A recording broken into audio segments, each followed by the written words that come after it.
Okay. It's a really beautiful day, and I just didn't want to be in the house. And my roommates were in the patio, or my roommate was around, so I in the patio, so I wasn't able to go outside to do this, and I wanted to do a read. So I decided to go get Dr. Shot and a smoothie from Juiceland. If you haven't been there, yeah, you probably don't have a Juiceland wherever you're at, maybe. Because I had never seen them prior to being here. But if you are in Texas or you're somewhere where there's a Juiceland, go to fucking Juiceland and get a Dr. Shot. Okay, it looks like this. And it's beets and ginger and jalapeno, cayenne, black pepper, turmeric, what else? I don't know. It's like cram-packed full of like super vegetables, super foods. I like it spicy, so I make sure to add cayenne, extra cayenne and pepper. But it is so good.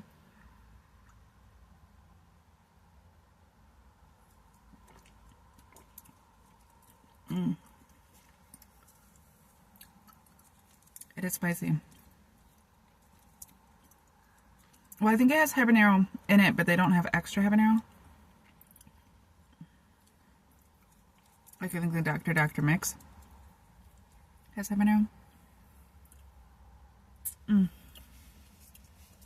But it's like invigorating. I love it. It's a couple bucks per shot. And you can add like anything you want to it. You can add CBD or collagen or whatever, but it like amps me up. It gives me an immediate boost of very positive energy. I also got this delicious smoothie. I did a create your own.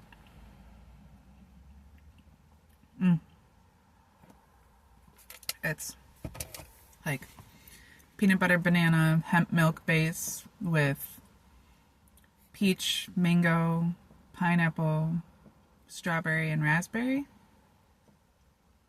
I think that's it. And sea salt.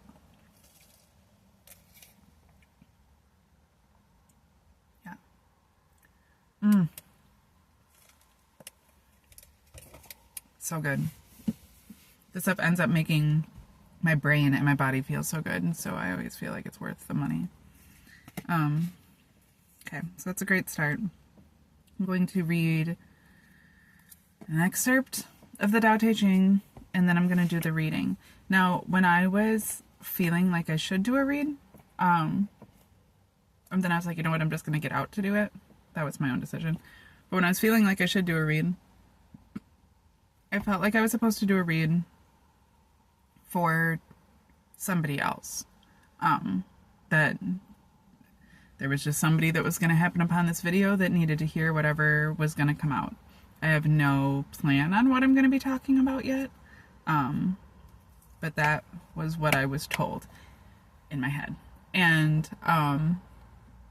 also today, Lord of the Rings, particularly The Hobbit, has come up multiple times. A friend sent me a video of Gandalf. Well, it was of a dog, but in the background was Gandalf talking about how it's the little things that guide us to the light through the darkness. And then he's talking to, I think he's actually talking to Frodo at the time. I think it's from Lord of the Rings. But it made me think of The Hobbit because I read, and I was talking to my friend about it, because I actually read The Hobbit during my journey coming down to Texas last year. I hiked down to Texas from Wisconsin, so I read The Hobbit the entire time I was coming down here, and it was very impactful. Well then, that was last year. Well then this time, when I came down to Texas, I was staying in a hotel prior to moving into my new place, and The Hobbit happened to be on TV, so I watched it. You know, it's in 3, and I think it was the first one that was on TV. But I was like sitting on the edge of the bed watching it like a kid. Like, it was so great. It was great. I loved it. Loved watching it. And it's just such an incredible movie, but it really like was super nostalgic for me and like felt really empowering, and I was like all emotionally moved by everything because of having read it over that course of period of time. The thing was that when I was like hiking and like while I was reading it while I was hiking, and it was like lining up with my journey in all of these ways, right? Like it just was really impactful that way, because they're on a journey themselves. So I was just really thinking about it. I've just been thinking about it all day, right? Lord of the Rings. I've mentioned Lord of the Rings the last couple days and like what a nerd I am for Lord of the Rings, okay? But then today in particular, there's been like all of these different things. Well, then my friend posted this video, who's like a friend that like I haven't interacted with for some time, and they happened to like one of my pictures. So I went onto their page and was looking at the new stuff that they'd posted. And they posted a video where it's a picture of them like fucking around at a party. Like it has nothing to do with Lord of the Rings, but it has the Lord of the Rings song playing in the background. Like they added the song for the video. And I was like, what is this? So there's something very specific about Lord of the Rings and the Hobbit. Perhaps a journey.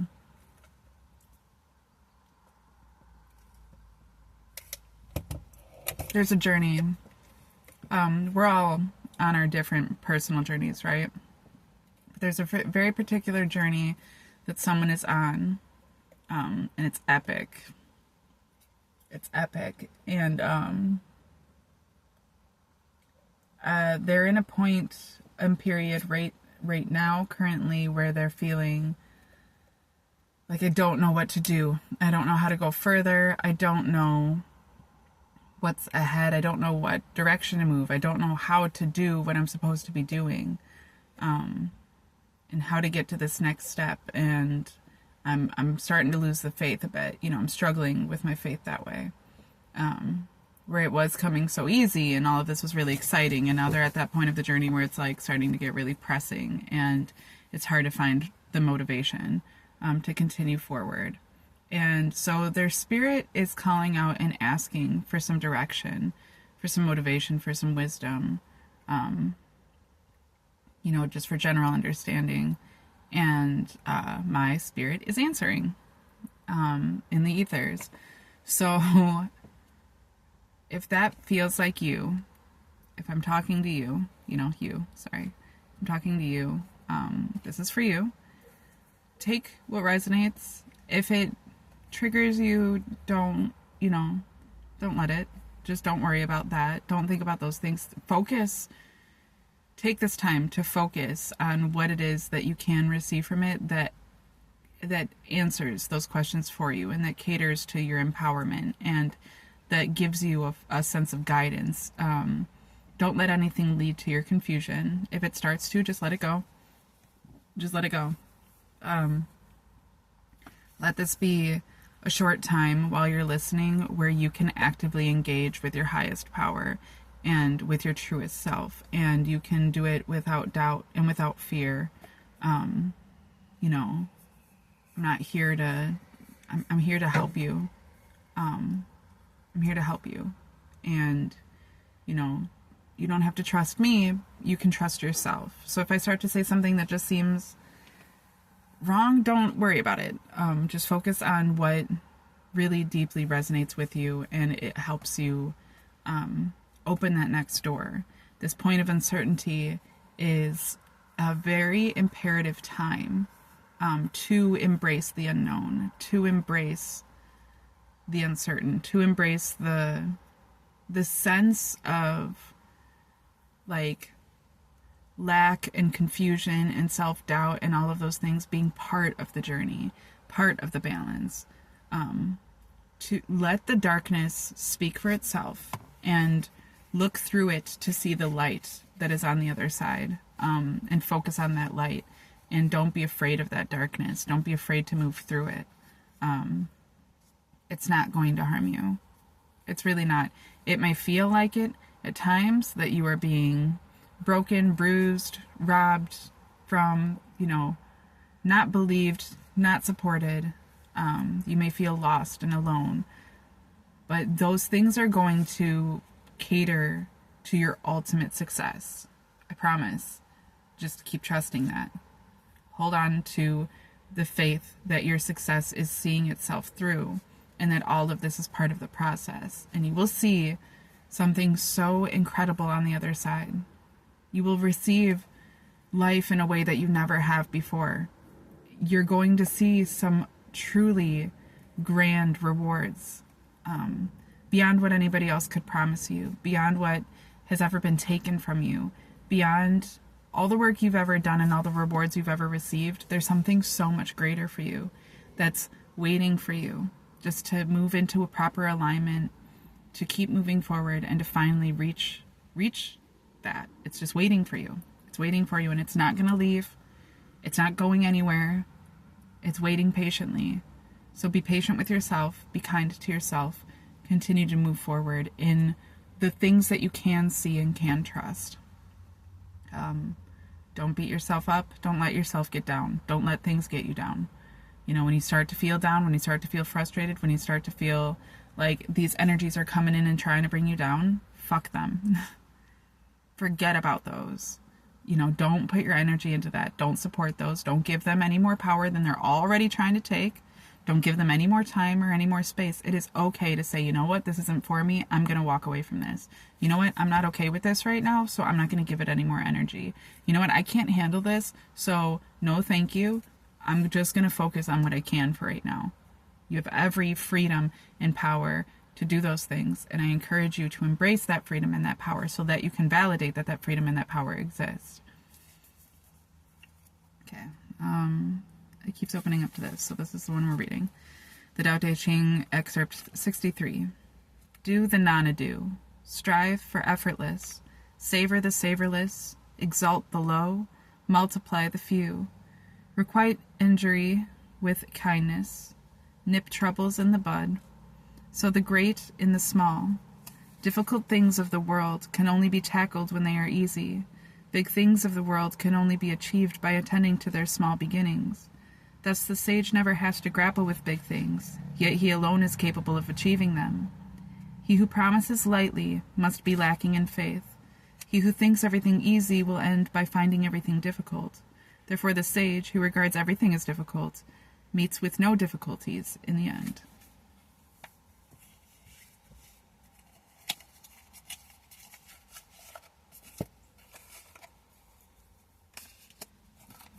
You have the Page of Wands in the upright that chose to wait behind while everything else was moving forward. So that is our starting energy, followed by the Magician in the upright and the Hermit in the upright. And then our clarification for those.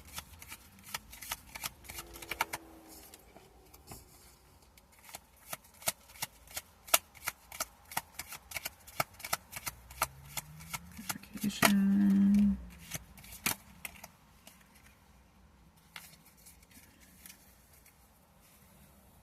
Okay. So the Page of Wands in the upright. That's where we're starting at, okay? And he's feeling like everything is moving too fast. Everything is moving past him. He feels like he's missing out on an opportunity, okay? But he's not. He's missing out on an opportunity that wasn't meant for him. He is coming into an awareness of being able to recognize opportunities when they are at hand, and is learning that just because he can recognize an opportunity doesn't mean that that opportunity was meant for him. Thus, he is learning what is truly meant for him. But in that, there is a great uncertainty because he doesn't know what lies ahead, right? But he chooses to trust in himself as everything and let everything move forward, and to trust that he will be in the right time and place for his proper alignment. Everybody may seem like they're advancing. Everything may seem like it's moving forward. He's trusting that staying where he is for that moment, waiting for all of those things to move forward, that will release his right path and shine a light on his right path. That those are just these blockages between the true light, and that once those things go forward, he'll be able to find his true path. All right. And so he's ready now to move forward into what that is. And, you know, so we're going to do it kind of like a step process. Okay. So he begins to see that the next step, that the next requirement for him to be able to embrace his ultimate success and abundance looks like him embracing his ultimate power, right? As the magician, his ultimate capacity to be able to alchemize all of these experiences in the process of being willing to wait and to trust as he watches all of these things move forward while he remains still.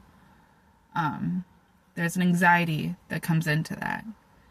And so he starts to realize that alchemizing that anxiety, even just into a deeper willingness to be patient for the time and to kind of continue looking forward, is cultivating something deeply powerful in him. And he doesn't quite recognize what that thing is yet, but he does trust in his capacity to be able to find out. He does trust that he already has all of the tools that he needs in order to live his life. And so he rests assured in that as everything continues to move forward. And what he ends up finding is this enlightenment of his intuition and of his guiding force. What he finds is that all of the people that are telling him, this is the light, and this is the light, and this is your abundance, and this is your path, are misleading and misdirecting when it's not truly coming from within his personal self to be able to look forward and say, this is my guiding light.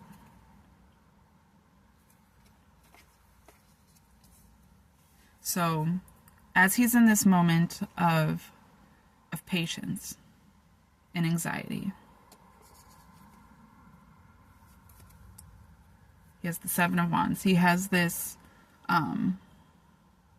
sense of defensiveness, but it's also for fighting for what he believes in. And fighting through the nonsense and fighting through all of the naysayers and, fighting through all of the negativities and distractions in order to kind of realize the power that he has right in his hands, right? And that he has enough, that he already has enough to move into this position. That everything that he has is a skill that he's honing, and including his patience, including his willingness to trust and just have faith and to wait on the universe for the right moments to move, and to wait on the universe for the times that he's to be still. And he embraces all of those things. And so now he's actually, although it only seemed at the time that he was using this one particular skill to kind of defend himself from all of this other stuff, and to kind of that was the skill that then he was also using to try to move himself forward, ultimately he realizes that it's actually cultivated a whole bunch of other skills. It wasn't just the wand, although that was what it took for him to be able to kind of defend himself against all of the bullshit.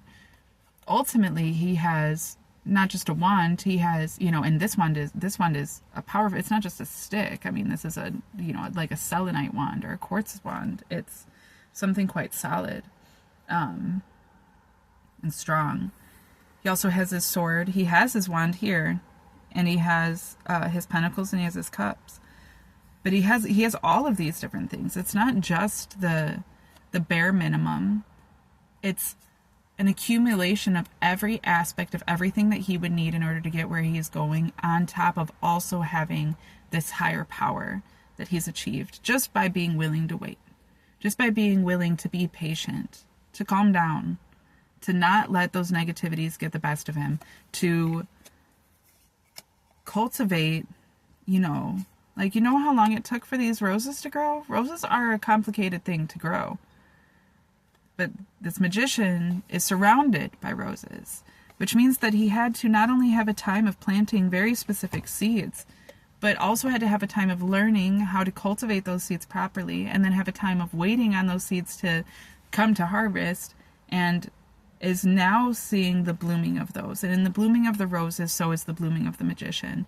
There is this eternal balance that he's receiving by having done the work and also waited, by having put his faith in something higher than himself, but also trusting in himself to be able to move through to that proper space. As above, so below.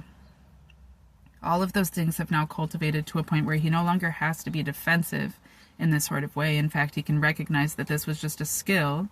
You know, this was the Page of Wands. He moved into using that wand in order to bring him to this point of being a magician and having all of these other skills cultivated.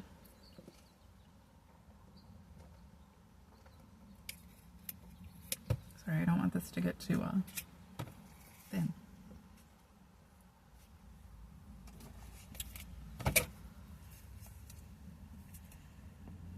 Okay. At that point, he starts to realize that there's this deeper guide that's moving through him. There's this message, this force that's guiding him, but he doesn't fully understand that. He's never experienced anything like it. It's kind of intimidating and even a bit scary because he feels like he's in the dark about it. And there's this force moving through the darkness. He's already embracing this concept of as above, so below, that there is a constant duality and a constant balance. That balance requires a duality. So despite the fear, he's aware that there is also an empowerment coming up within him. But he's uncertain about it and he doesn't really know what it is, right? Not yet. It isn't a full victory. There's a mistrust in the fact that these four wands don't have any actual stability outside of themselves. And he isn't feeling grounded in himself. He's not feeling grounded. That's what this is also a reflection of.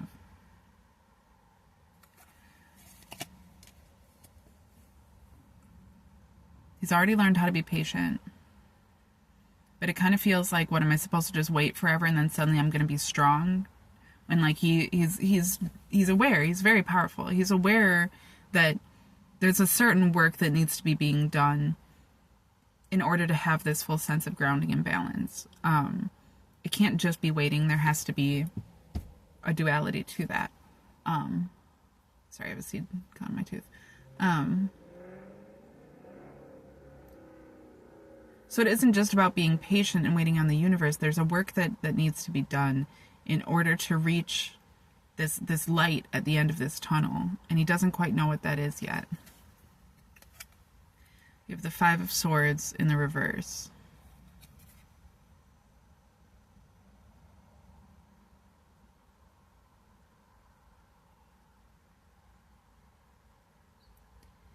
He's convinced himself for such a long time. And especially when, like, using his skills to defend himself against all of these naysayers and negativities and all of the issues, all of the distractions, all of the burdens, all of the blockages, that fight, that battle within him was what triggered his ability to be able to move into himself as the magician. But now he's feeling imbalanced. And he's realizing that it's not just a mastership of these specific skills, or even these specific skills, that is going to ground him. Because of having that experience where that was the thing that brought him to his mastery, at least to a sense of mastery within himself, he kind of became convinced that, like, that certain type of fight, that certain type of battle was how he was going to constantly gain his reward. Not realizing that was just a tool being used by the page. The page is the one that actually knows what it takes to gain his reward. The Seven of Wands was just the tool, the requirement, the battle in which needed to be done. But the Page of Wands is actually the magician, is the one that transfers into the magician. And the Page of Wands... Okay, so the Page of Wands isn't the Page of Swords, right? The Page of Wands is understanding something greater than swords. It isn't about the fighting. It isn't about being able to overcome all of the things that try to bring us down. It isn't about, having this oppositional stance to our own opposition. It isn't about being able to fight to win.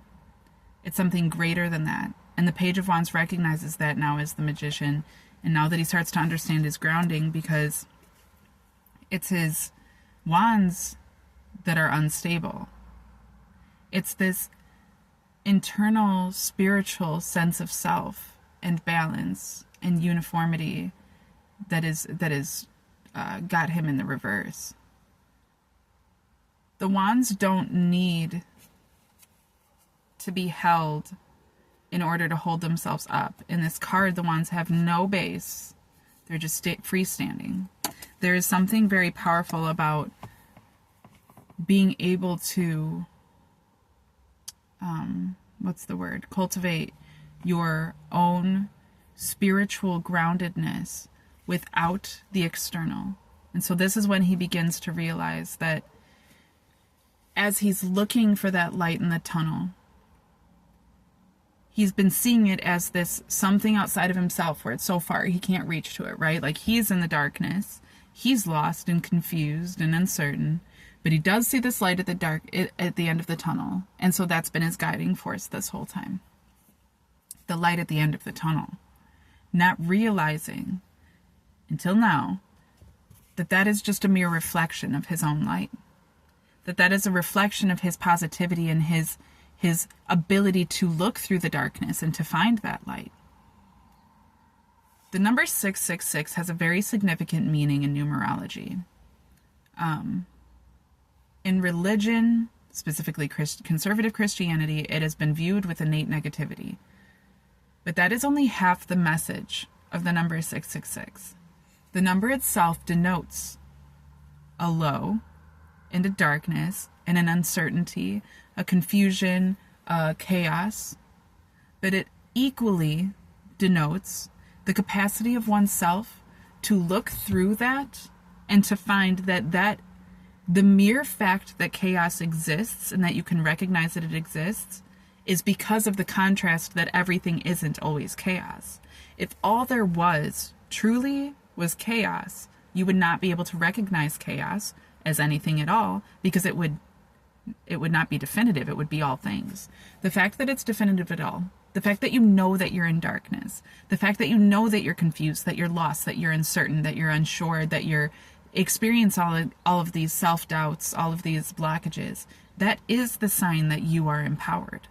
That is the sign that you do see the light. And in the darkest darkness, if you can see anything at all, what you see is the light. And so he starts to see that. He starts to recognize that.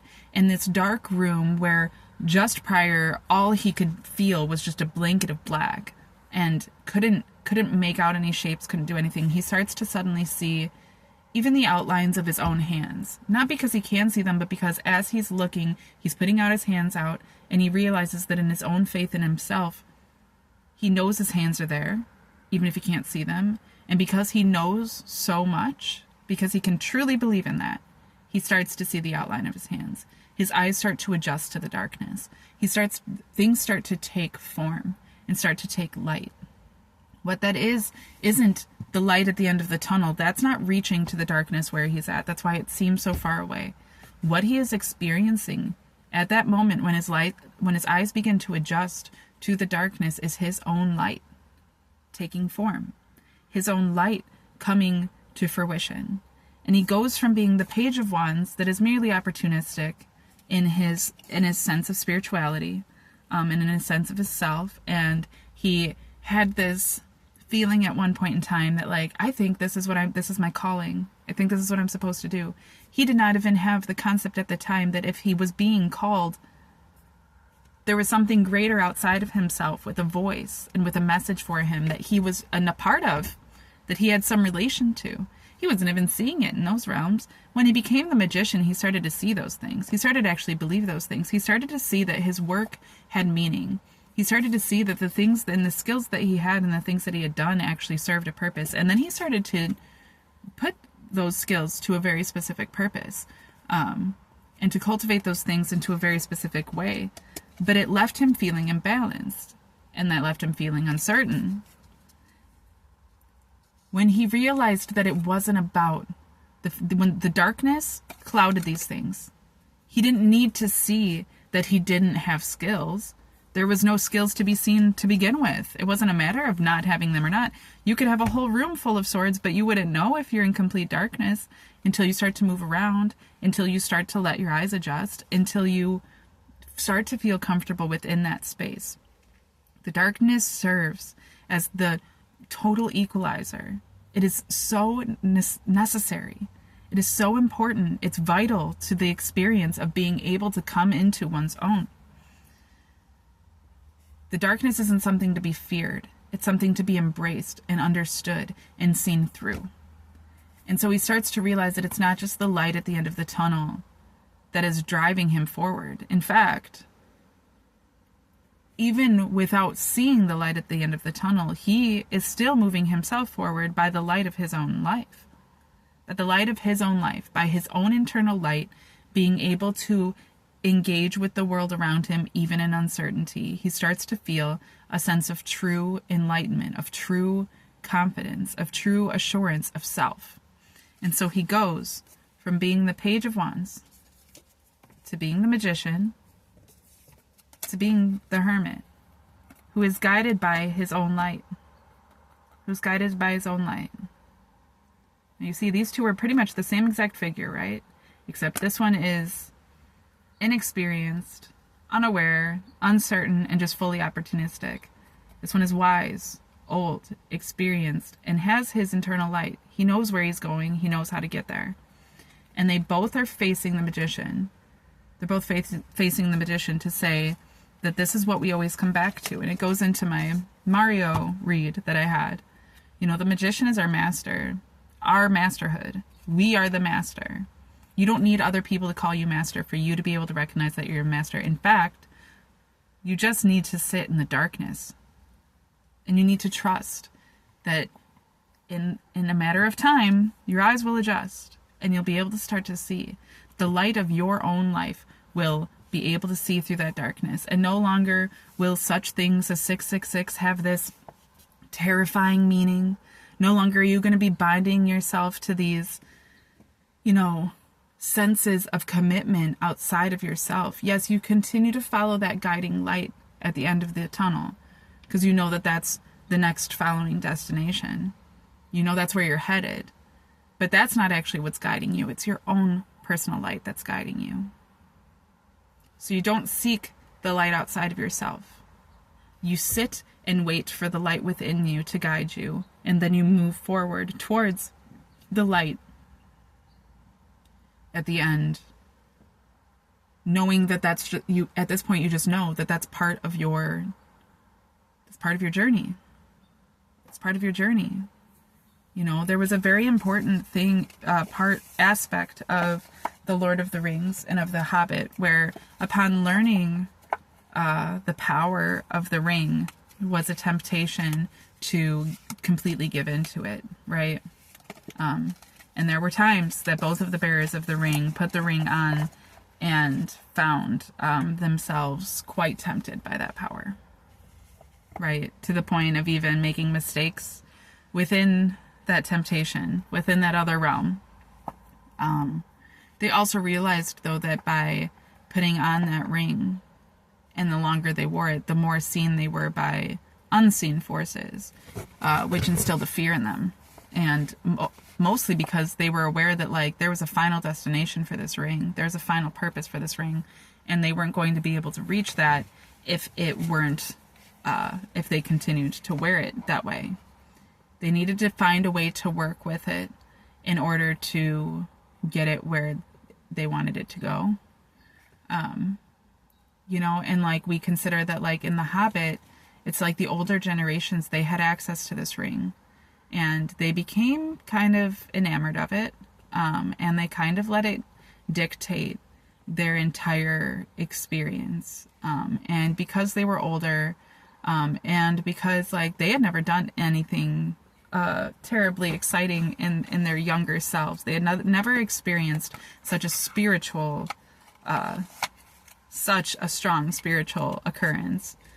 So when they came upon the ring, and when they realized the power of this ring, and when they became part of this journey, it became everything, to the point where by the time that the journey was done, they started writing about it. And their whole lives at that point kind of just revolved around that having been like this grand journey in their experience. What's the end of their life? That was where they embraced that power. And then they kept it with them and handed it down to the next generation. And that generation, being much younger, with that power, had a whole different journey ahead of them. At that point, they realized that this ring wasn't safe for anybody to keep. It wasn't safe for anybody to wear. It wasn't safe for anybody to have. It served a grand purpose. It served multiple grand purposes. It helped the king under the mountain reclaim his kingdom. It helped all of the Middle Earth find true unity with one another and true appreciation for what every different race was bringing to the table. It reclaimed the power of the people for the entire Middle Earth. It really did. And it defeated many dark forces that had sought to just cause dissension and division. That was the power of the ring through the journey of those that had access to it. There was an ultimate divine purpose in that, even though when the ring was first crafted, it was crafted for a very specific purpose of gaining power over everyone by a very elite few and select few. But that wasn't, you can't fight the divine. You can't just, as a bunch of men feeling some type of way, come up with these concepts and then come up with this huge giant illusion and all of these different systems and then enact them for so long that they just become the reality and then still think that that's going to somehow ever overcome the divine. Those things will be allowed for a time. Those times are changing. The tides are changing. The tables are turning. And no longer does that suffice. It only sufficed for as long as it needed to before the ring was passed down into these generations for these journeys, for the sake of these journeys. And the purpose was for it to eventually end up in Frodo's hands so that he could take it back to Mordor. And he went back to Mordor. Like, he went back to, like, this place that nobody else would go. The place where all the evil was coming from. And he went there with courage. He went there with a sense of destiny.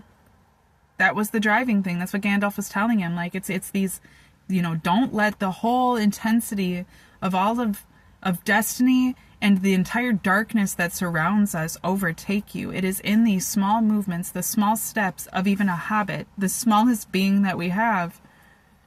That's what it takes. You're practically a nobody. You're weak. You're the exact right person for this job. Just trust yourself and keep moving forward in that direction. And because that happened, they were able to get rid of the ring. And they were able to, expand all of Middle Earth into to reclaim its glory from what had been taken from it through all of that evil dissension, all of that elite power structure was, through the Eye of Sauron was like mind controlling the masses, and it needed to be defeated in order for the glory of Middle Earth to be able to be reclaimed. And it was through the hands of some of the most simple people in all of Middle Earth. And the thing about, like, the Hobbit has its own power in that journey and in that story. But the point of that was to then lead into the Lord of the Rings, truly. And the Lord of the Rings is the accumulation of that journey. And the craziest part about that too is that upon Frodo finally finishing that, he didn't gain some grand kingdom out of it. He didn't become the king of anything. He went back to living in his little hobbit hole. But he was able to do so happy, because no longer was the entire Middle Earth subdued by this mass mind control. No longer was there this constant fear of dissension and division through these agents of evil that were being created by and empowered by this great evil that had gained control over Middle Earth. Because of that act, because of that journey, and it was quite a journey. It was quite a journey, but at the same time, it was something so seemingly simple. Because of that, and because he continued to do what he was called to do, even when he wasn't sure, even when he didn't know. And thankfully, he did have Gandalf on his side. He had Samwise on his side. He had, all of the people involved that added these bits of encouragement that came up alongside of him to help him. He also had to deal with betrayals, and he had to deal with lies, and with getting the ring stolen, and with all of these different things that were going on. In the end, he did what he was supposed to do, and his great reward was that he could finally just live his life. Just live his life. He was living his life before, but he was living it unknowingly. He was living it without understanding what was really going on in the greater world.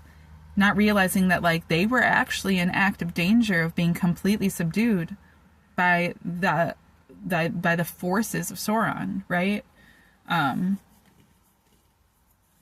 He didn't fully even understand those things until the journey.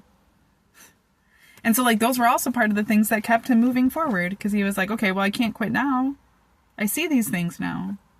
I put on the ring and I could suddenly see for real what was going on. And it was terrifying at first, and it was unsteadily, and then it started to overtake him, the sense of power and ego. But after all of it, it was said and done. And like I said, he goes back to his hobbit hole, and he's able to live freely. And now he has the rest of his life. His uncle is on his way out. He's lived his life. He did his journey. He had his own adventure. He played his own role in part in this grand destiny. But he's on his way out. That was the end of his life. That was his whole purpose. Frodo's actual purpose in life wasn't, he was to do that, but now he also gets the rest of his life to have a family and live at peace with all of his friends and all of this newfound sense of unity that exists in the world now. And that is something truly beautiful and truly powerful. I love the Lord of the Rings series. And because it's so great it's such a great metaphor for our personal journeys and our personal destinies. It's true. I relate to that reading and what I just said so deeply. But I also know that reading was meant for somebody else particularly. I'm always able to alchemize out of every one of my experiences, right? So I'm going to do that naturally. But I hope whoever's listening to this, if you've been listening this far, I'm assuming that it had some sort of resonance with you. Maybe you're just watching out of curiosity or for some other reason. But if it did resonate with you, if that resonated with you, if that was your story, just keep doing your thing. Keep doing your thing. Keep moving forward. Trust yourself. Don't trust the power of the ring. Don't,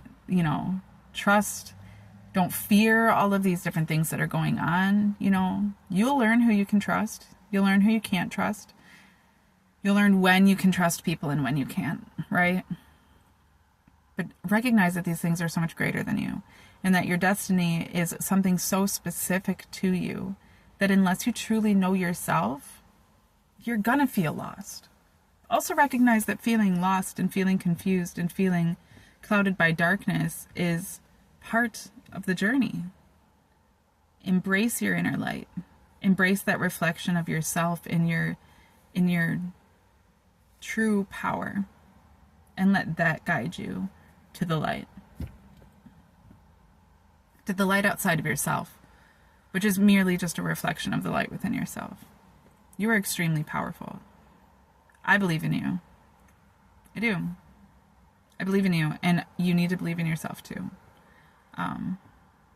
you know, more than anything. I believe in myself more than anything, more than anything, more than anyone. I trust myself.